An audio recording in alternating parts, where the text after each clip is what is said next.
দাঁড়াও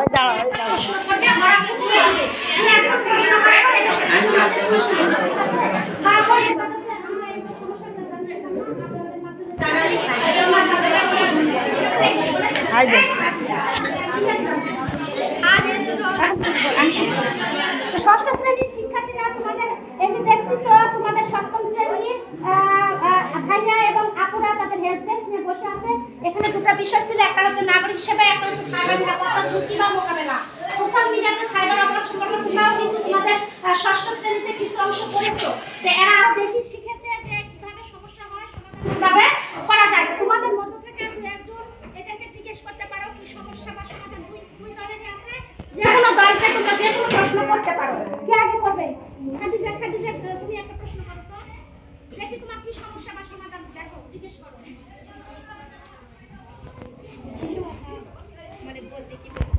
শিশু ভাতা বলতে বোঝাচ্ছে যে অনেক শিশুরই তাদের আম্মু থাকে না, আর হচ্ছে কোডিং এখানে আছে। তুমি উত্তর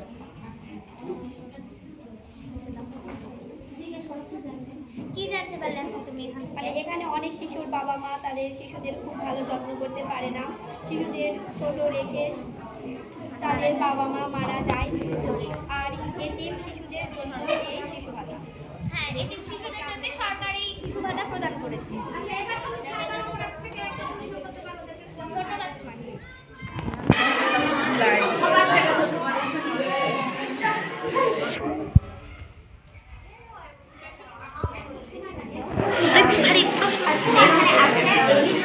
মাধ্যমে আমরা এই সম্পর্কে একটু জানতে পারবো। অনলাইনে তোমাকে অনেকে অনেক ধরনের সংবেদনশীল কথা বলতে পারে, অনেক সময় প্রতারণার শিকার হতে হয়। এই সমস্যাটি তুমি একটু দেখে নাও।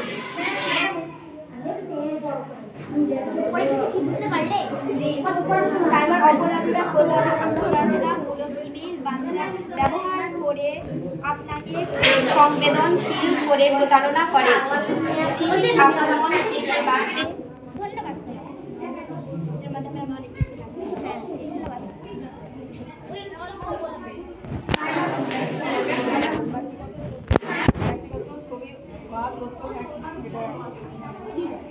আচ্ছা, অনলাইনে অনেকে নিজের ব্যক্তিগত তথ্য বা ছবি ছাড়ে, সেগুলো থেকে অনেক দুষ্ট লোকেরা মানে অনেক ধরনের তথ্যটি বাজেভাবে উপস্থাপন করে, সেটি শিকার অনেকেই হয়ে থাকে অনলাইন শেয়ার করে।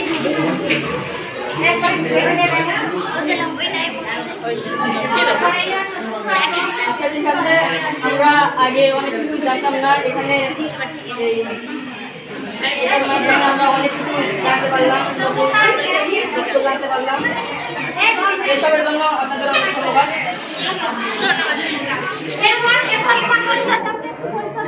আমার নাম মোহাম্মদ শুভ্র মোহাম্মদ রিয়ন, আমি ষষ্ঠ শ্রেণীর আচ্ছা, তুমি এই যে বড় ভাই আপুরা যে হেল্পডেস্ক সার্ভে নিয়েছে আজকে বার্ষিক সামষ্টিক মূল্যায়ন হিসেবে, সেখানে দুইটা বিষয় ছিল, একটা নাগরিক সেবা এবং সাইবার নিরাপত্তা। দুইটা বিষয় বাদ রেখে একটা বিষয় যে কোনো সমস্যা সমাধান প্রশ্ন জিজ্ঞেস করছি।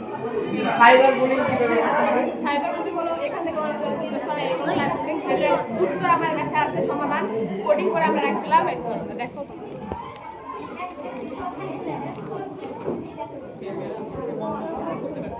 আমি বুঝতে পারছি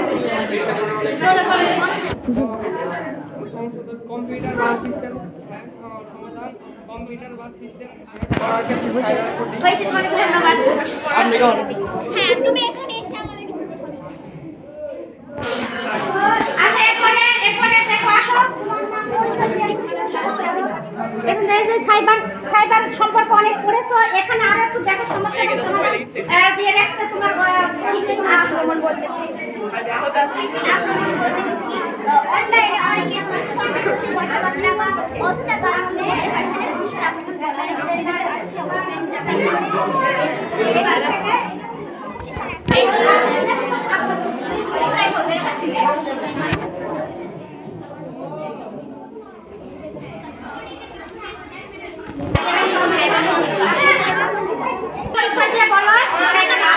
নাগরিক সেবা একটা প্রশ্ন করো, নাগরিক সেবা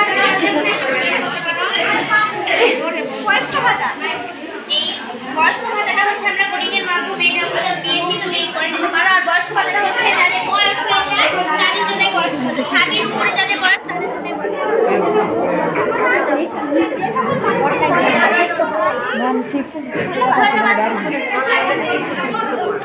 অসংখ্য ধন্যবাদ। এই যে তোমরা এই ষষ্ঠ শ্রেণী থেকে সপ্তম শ্রেণীতে আসলে এবং হচ্ছে বিভিন্ন সমস্যা এবং সমাধান চাইলে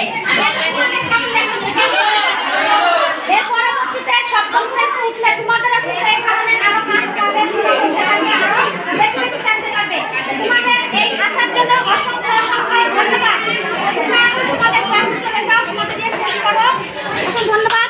এবার আমাদের মধ্যে দাসপাড়া উচ্চ বিদ্যালয়ের সপ্তম শ্রেণীর ডিজিটাল প্রযুক্তির শিক্ষণ পরিচালনা পরিচালনা আমাদের মাঝে উপস্থিত হয়েছে দাসপাড়া উচ্চ বিদ্যালয়ের আমাদের বাংলার ম্যাডাম রশিদা খানম এবং আমাদের মাঝে আরেকটা উপস্থিত হয়েছে জীবন ও জীবিকার ওয়াহাব স্যার।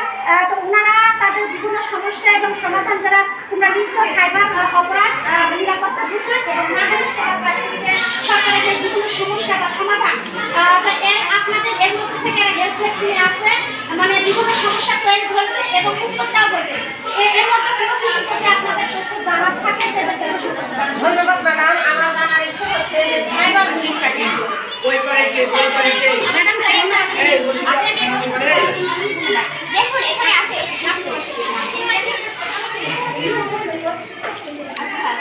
অনলাইনে কাউকে গালি দেওয়া, অপ্রীতিকর মন্তব্য করা বা ব্যক্তির মনে কষ্ট পায় এমন কথা বলাকে বলা হয় সাইবার বুলিং। ধন্যবাদ। নাগরিক সেবা প্রার্থী এখানে নাগরিক সেবা প্রার্থীর যে পদ্ধতি সেটার মধ্যে অনলাইনে যে বিদ্যুৎ বিল পরিশোধ করা হয় এটা আসলে কিভাবে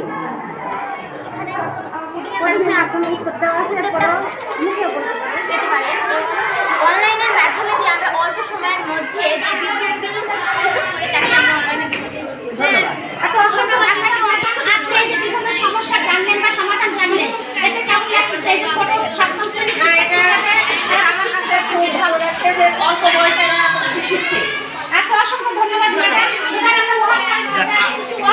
আমরা সমস্যা বা সমাধান এদের কাছ থেকে নিতে পারি। উপস্থিত ম্যাডামকে অনেক ধন্যবাদ। আমি দাসপাড়া উচ্চ বিদ্যালয়ের সহকারী শিক্ষক কৃষি। আজকের পরীক্ষা হচ্ছে ডিজিটাল তথ্য প্রযুক্তি ক্লাস 7-এর পরীক্ষা হচ্ছে। আমার পরীক্ষা দেখতে এসে অনেক ভালো লাগতেছে। কিছু কিছু নাগরিক সেবা প্রার্থীর পদ্ধতি বয়স্ক ভাতা কীভাবে দেওয়া হয়, কাকে দেওয়া হয়? বয়স্ক ভাতাটা আমরা কোডিংয়ের মাধ্যমে উত্তর দিয়েছি, এটা আপনি পড়ে দেখতে পারেন। আর বয়স্ক ভাতাটা হচ্ছে যাদের বয়স বেশি হয়ে যায়, তারা কাজ করার মতো তাদের কোনো সামর্থ্য থাকে না, তাদের সামর্থ্য থাকে না, তখন তার সরকারেই হচ্ছে এই কারণে বয়স্ক ভাতার এটা প্রদান করছে। এটা নাম্বার ভুল করা নাকি? না, ওটা আমরা কোডিং নাম্বার দিয়েছি, কোডিং নাম্বারটা এখানে